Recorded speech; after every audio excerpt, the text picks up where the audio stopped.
Quão grande uma praia pode ser? Quão grande uma praia precisa ser?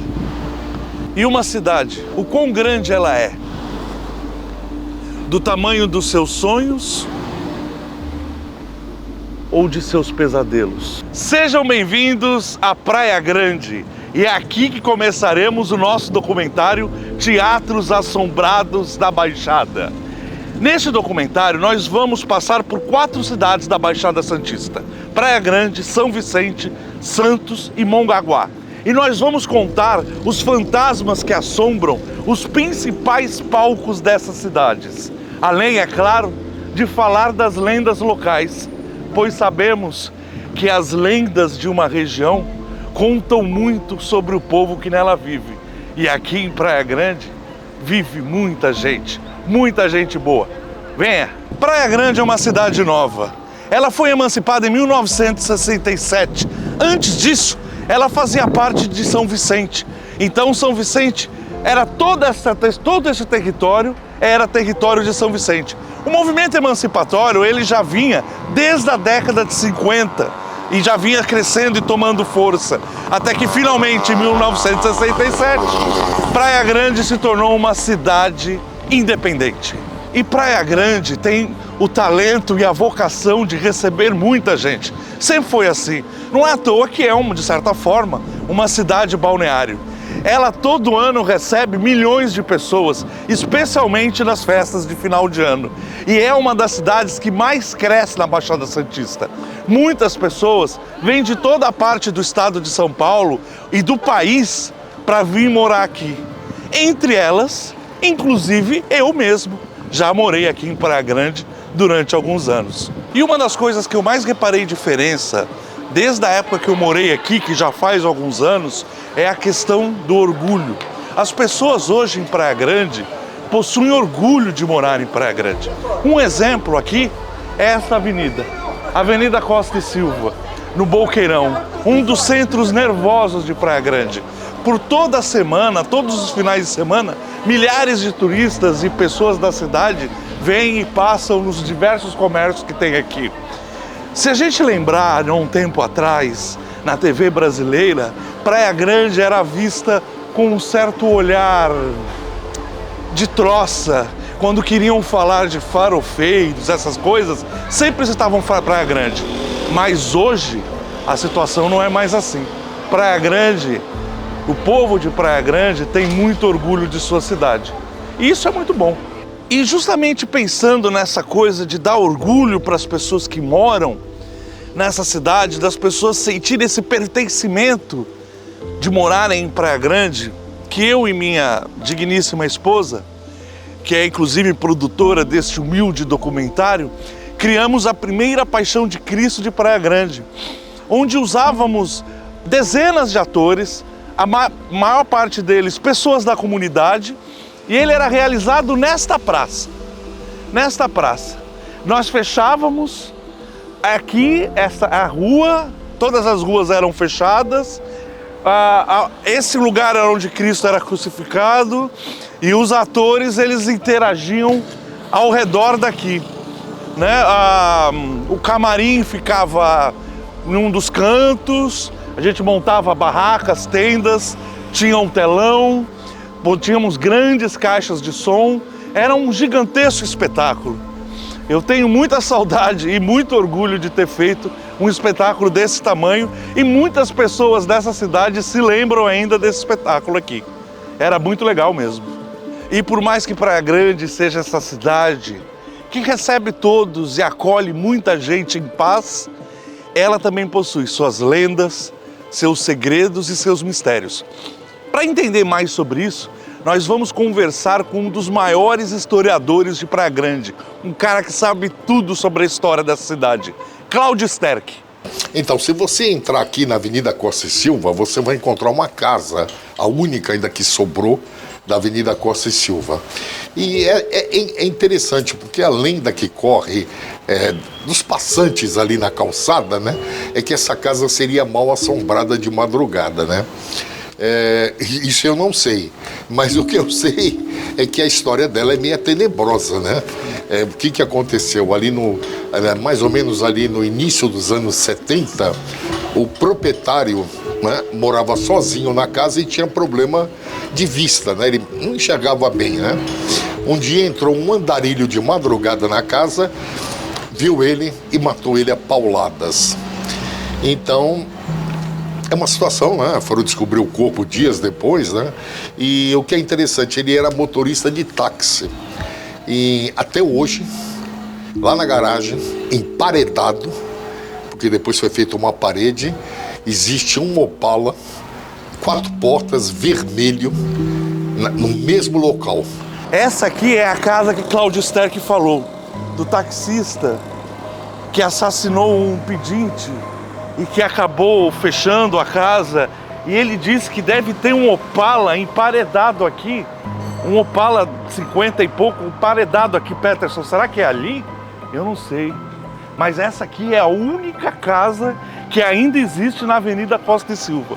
É essa aqui. Assustadora, não? Um dos marcos de Praia Grande é a estátua do Netuno. E também é o símbolo do bairro Ocean. O bairro Ocean, ele não tem esse nome por causa do oceano, como muitos podem pensar. Na verdade, Ocean é uma sigla e significa Organização Construtora e Incorporadora Andraus. Andraus era um grande engenheiro e empresário da década de 50 que construiu nesse terreno, que na época ainda pertencendo a São Vicente, lembre-se, um bairro moderno com 22 prédios, e com todas as facilidades de um bairro de hoje em dia teria, com água encanada, com luz, coisa que na época não era comum aqui nessa região. Então ele construiu, e esse empreendimento foi um dos maiores do Brasil na época, só perdendo, obviamente, para Brasília. A estátua de Netuno, assim como a estátua de Iemanjá, que fica um pouco mais para frente, eles também sofrem de uma questão bastante curiosa, uma coisa chamada efeito Mandela. Efeito Mandela é quando as pessoas possuem a memória coletiva de algo que acham que aconteceu, mas não aconteceu. Esse nome foi dado por causa que muitas pessoas acreditavam que o Mandela havia sido morto na cadeia na década de 80. Nós sabemos que ele saiu da cadeia na década de 90 e acabou sendo presidente da África do Sul. Mas muitas pessoas ainda tinham essa memória. E tanto essa estátua quanto a estátua de Iemanjá possuem 2 curiosos casos de efeito Mandela que o Cláudio Sterck vai explicar em seguida. Em 1956 foi inaugurada a estátua de Netuno na Ocean, né? Mas há gente que jura que aquela estátua que é virada para a cidade, o rosto dela, o corpo dela é virado para a cidade, há pessoas que juram que ela já foi virada para o mar. Eu, como tenho foto praticamente de todos os anos da estátua, eu diria que isso não é verdade, que nunca aconteceu. A estátua sempre esteve no mesmo local. E há também a lenda, né, de que a estátua de Iemanjá, na Mirim, ela já foi maior. Não é isso, é que nos anos 90 foi feita uma base para ela, uma base maior. Aí o que acontece? Hoje você olha a estátua, dá a impressão, por causa do tamanho da base, que ela diminuiu. Mas é a mesma estátua desde o meados dos anos 70. Nada mudou. Pois é, muita gente pergunta, né? O cemitério indígena na Tupi. O que acontece é o seguinte: você tem um bairro que tem nome indígena e as ruas todas com nomes indígenas, de tribos e nações indígenas. Mas não tem nada a ver com o cemitério que tem ali. Na verdade, em 1948, uma grande empresa imobiliária em São Paulo, chamada Tupi, com Y, comprou a área, que era um sítio, né? E aí eles começaram a abrir as ruas e colocaram o nome de Vila da Tupi. E depois ficou Vila Tupi, com Y, né? Sempre com Y, depois Tupi com Y e hoje é Tupi com I. Muito bem. Então não tem nada a ver com indígenas, né? E aí quando chegou nos anos 70, em 1974, por coincidência, eu estou comentando isso, mas é a realidade, a minha saudosa mãe deu o nome das ruas todos de indígenas. Fez uma lista, o prefeito aprovou como decreto, né, do executivo, e hoje você tem um bairro com nome indígena com as ruas com nome indígenas, mas que não tem nada a ver com índios. No final da Praia do Forte, né, existe uma área militar muito grande, né?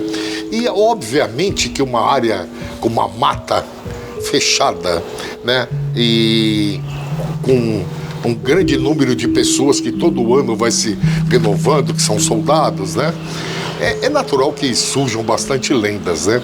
Então, uma lenda bem interessante que tem aí, por exemplo, que eu posso citar, é uma curva que tem lá em cima, uma curva do forte, né? Que se chama o cotovelo do Rego Barros. Por que Rego Barros? Rego Barros é um dos nomes dos fortes que formam o conjunto Fortaleza. E ali, muitos soldados novos que serviram ali no quartel costumam dizer que aquele cotovelo, aquela curva da estrada que leva até a ponta de Itaipu, ali aparece de vez em quando um capitão sem cabeça.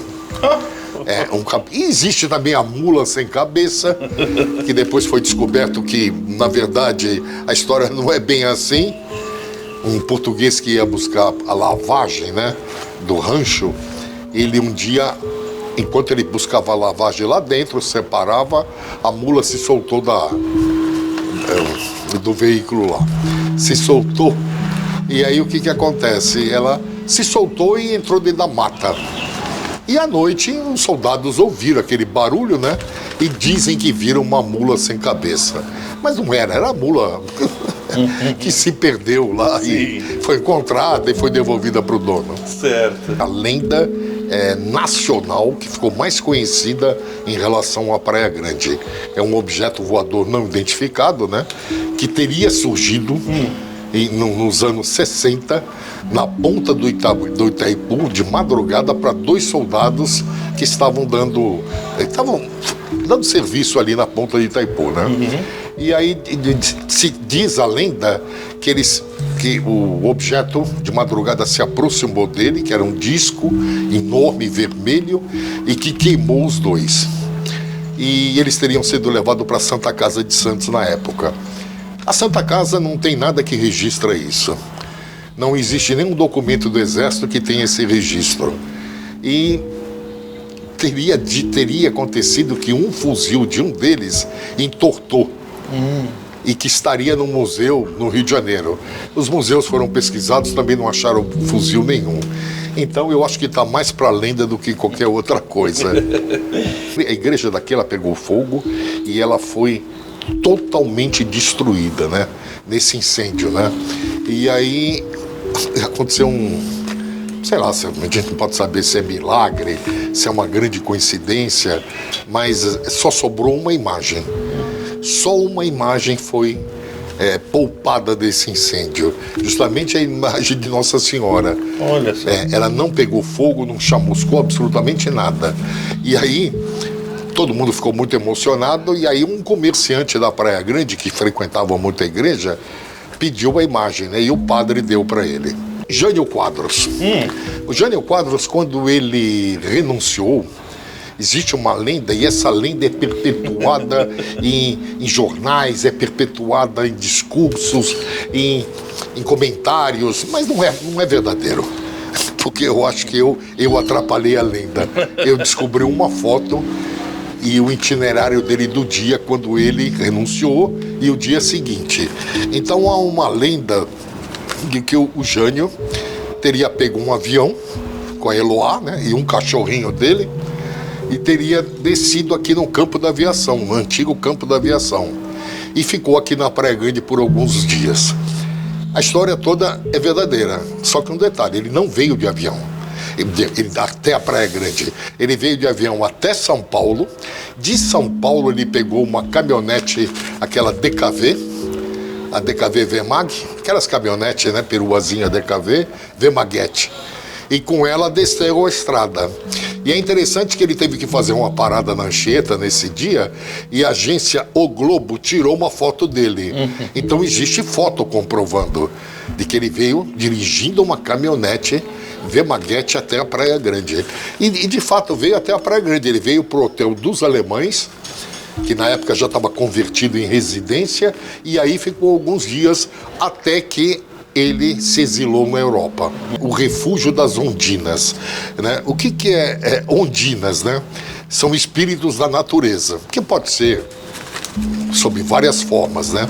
Então, na ponta do Itaipu, existe uma certa cavidade lá, né? Cavidade, diria assim, uma caverna, né? Que você vê só se estiver na ponta do Itaipu. E existe uma lenda de que ali seria o refúgio de algumas sereias, né? Nada comprovado, mas está lá. Então, para finalizar, conta uma história pessoal sua. O senhor já teve contato com alguma coisa inusitada, alguma coisa sobrenatural, alguma coisa que te deixou encucado? Uma vez só, né? Vamos deixar bem claro que, em primeiro lugar, eu não bebo absolutamente nada, né? Nunca gostei de bebida alcoólica. Nem aquela cervejinha em dia quente eu bebo, porque não gosto, né? Então, não dá para dizer que eu estava movido por álcool ou outra substância, né? Mas eu precisei alugar um apartamento próximo ao meu serviço, aqui na Praia Grande, né? E que era 2 quadras mais ou menos, né? Para mim poder ter certeza que eu ia estar sempre por perto do serviço, né? Aluguei um apartamento e aí eu percebi o seguinte: tinha dias que eu chegava no apartamento, eu me arrepiava inteiro, como se pensasse assim, tem alguém aqui dentro. Aquela sensação de que tinha alguém dentro do apartamento. Geralmente eu deixava a porta aberta, né? Aí a famosa, né, técnica de fuga, né, se for o caso, e dava uma olhada no apartamento inteiro, até embaixo das camas. E não havia absolutamente ninguém. Só que quando eu acabava de olhar e constatava que não tinha ninguém, eu me acalmava automaticamente, esquecia e continuava a minha vida. E aquilo aconteceu umas 2, 3 vezes em questão de um mês, né? Até que um dia, 3 horas da manhã, e olha que eu tenho um sono profundo, 3 horas da manhã, eu fui acordado, eu tenho mania de dormir assim, né, de virado, né? E aí eu acordava com a sensação que tinha alguém dentro do quarto, ou encostado na porta, né? E aí eu olhei assim, não vi nada. Na segunda vez, eu vi uma espécie de um vulto branco, mas eu percebi que era uma mulher de cabelo moreno, mais ou menos uns 38, 39 anos, né? Bom, o que aconteceu? Em várias noites eu acordei até que essa mulher apareceu para mim, inteira, né? E eu me lembro que na época eu peguei e levantei da cama. Engraçado, aquilo não me assustava, né? Mas aqui me incomodava, porque eu acordava, né? Com aquela sensação de que tinha alguém lá dentro, né? Aí eu peguei uma Bíblia e fiz uma oração bem forte para que Deus, né, desse mais alguns degraus para ela espiritualmente. Ela nunca mais apareceu depois da minha oração. Nunca mais. Passou-se mais ou menos uns meio ano e eu encontro com o antigo o antigo locatário do apartamento na rua. Aí eu paro ele e eu falei, eu vou te contar uma história, vê se tem alguma coisa em relação com você. E contei. E ele começou a chorar, se emocionou. Por quê? Aquela mulher realmente existiu. Aquela mulher foi uma amante dele, que vinha de São Paulo, e eles passavam naquele apartamento os finais de semana. E ela tinha justamente o hábito de ficar parada onde ela estava aparecendo para mim. Parada olhando ele enquanto ele cochilava. E o que aconteceu? Ela se queimou em São Paulo, uma queimadura muito grave que queimou todas as pernas dela, foi para o Hospital das Clínicas e a única coisa que ela queria era vê-lo. Só que ela não conseguia ter contato com ele. Por questão de telefone, naquela época ainda principalmente, que era telefone fixo só, né? E aí o que ela fez? Ela morreu sem vê-lo. E ela queria morrer tendo, né, visto ele. Então, é isso. Eu acho que tudo isso explica a história. E o senhor falou com ele, né? Falou para ele. Falei para ele, ele chorou, ficou emocionado.